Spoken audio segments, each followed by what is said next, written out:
और आज आपके लिए लेकर आया हूं रिपोर्ट संगम के जल की। संगम की पूरी एक्सरे रिपोर्ट बताऊंगा। जो लोग सवाल उठा रहे हैं ना दर्शकों कि भाई संगम का पानी ऐसा है, वैसा है, गंदा है, अच्छा नहीं है, ठीक नहीं है, आज उनको ये रिपोर्ट दिखा देना। महाकुंभ में दर्शकों ऐसा कोई दिन नहीं बीता जब कोई नया रिकॉर्ड ना बना हो।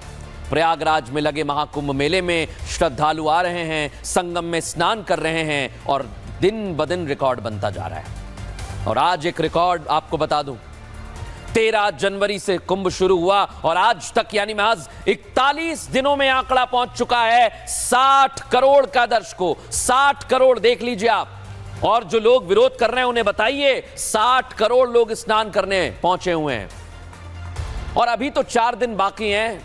और सोचिए ये आंकड़ा 4 दिन में कहां जाएगा। जाते जाते महाकुंभ एक और नया रिकॉर्ड बनाएगा। दर्शकों मैं कह रहा हूं आपसे, लेकिन जो लोग यहां पर पहुंच रहे हैं उनकी आस्था के साथ खिलवाड़ किया जाता है। प्रयागराज आने वाले भक्तों की भीड़ बढ़ रही है, लेकिन इस बीच एक रिपोर्ट आ गई। अब उसमें दावा कर रहे हैं कि संगम का जल ना तो स्नान करने लायक है, ना आचमन करने लायक है। और इस रिपोर्ट के बाद सोशल मीडिया पर सरकार की व्यवस्थाओं पर सवाल खड़े हो गए। सवालों की बाढ़ आ गई, दिखा रहा हूं आपको मैं। हमने भी सोचा ये सवाल आए हैं तो इसकी जांच करनी चाहिए।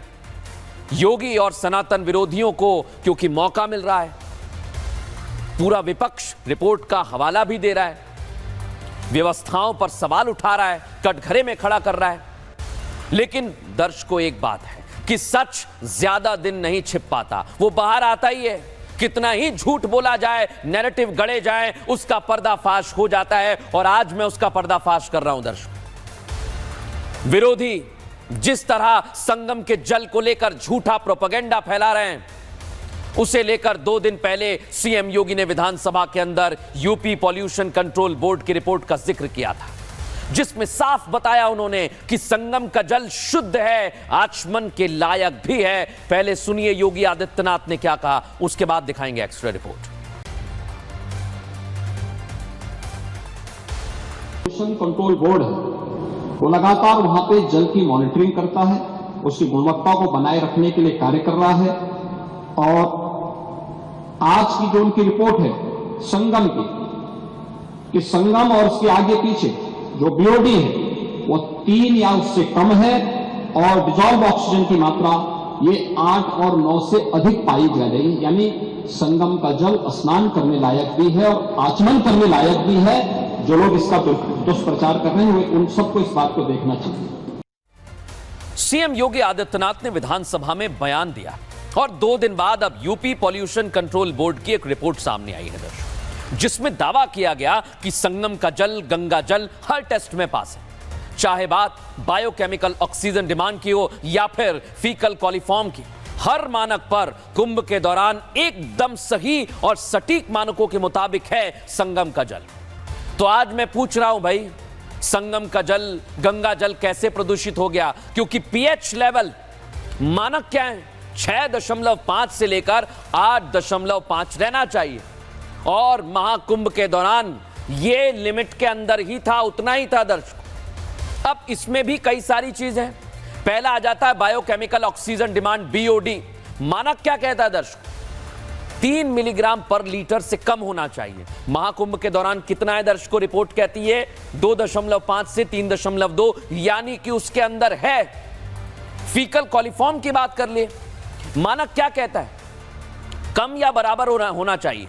2500 MPN, मोस्ट प्रोबेबल नंबर्स पर 100 मिलीलीटर। कुंभ के दौरान क्या था दर्शकों? 1200 से 2500 के बीच। और जो लोग और सवाल उठा रहे हैं उन्हें दिखाता हूं मैं। केमिकल ऑक्सीजन डिमांड, सीओडी क्या कहती है? मानक कहता है 15 मिलीग्राम पर लीटर से कम होना चाहिए। महाकुंभ के दौरान 10 से 15 के बीच ही था। तो फिर सवाल कैसे उठते हैं?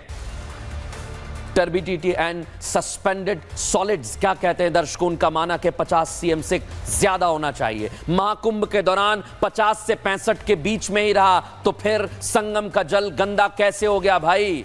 और ये तो यूपी पीसीबी की रिपोर्ट कह रही है कि संगम का जल साफ है।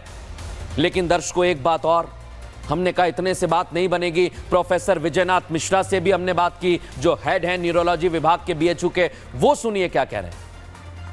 फेज डेंसिटी आप नापिएगा तो जितना बैक्टीरिया गंगा जी में आपको मिलेगा उसके उतने करोड़ों अंश ज्यादा फेज मिलेंगे और वो का काम है बैक्टीरिया को किल करना।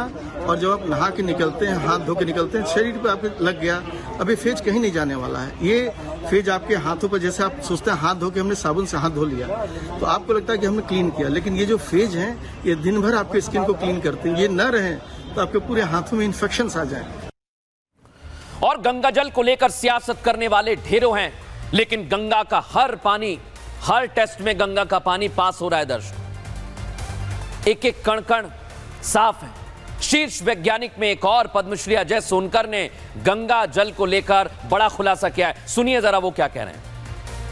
हर किसी के डुबकी लगने से वहां पर बैक्टीरियल कंटामिनेशन या प्रदूषण होता है, लेकिन ठीक उसी समय गंगा नदी में एक्टिविटी शुरू होती है। एक वायरस जिसको बैक्टीरियोफेज कहते हैं वो उत्पन्न होता है। वो देखने में जैसे एलियन की परिकल्पना होती है उसी तरीके से वो दिखता है और उन रोगाणुओं को नष्ट करने के बाद बैक्टीरियोफेज खुद भी विलुप्त हो जाते हैं।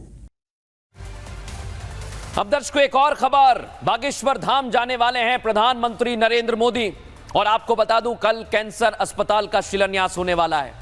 यह शिलान्यास कौन करेगा? खुद पीएम नरेंद्र मोदी।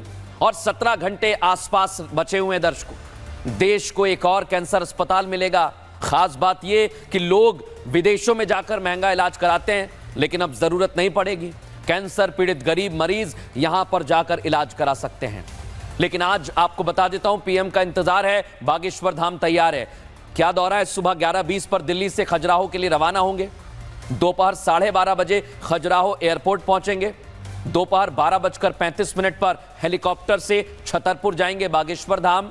1 बजे पहुंच जाएंगे प्रधानमंत्री नरेंद्र मोदी और चिकित्सा एवं विज्ञान शोध संस्थान का शिलान्यास करेंगे। हमारी सहयोगी पुनीता ग्राउंड जीरो पर है, कैसी तैयारी है दिखा रही है वो।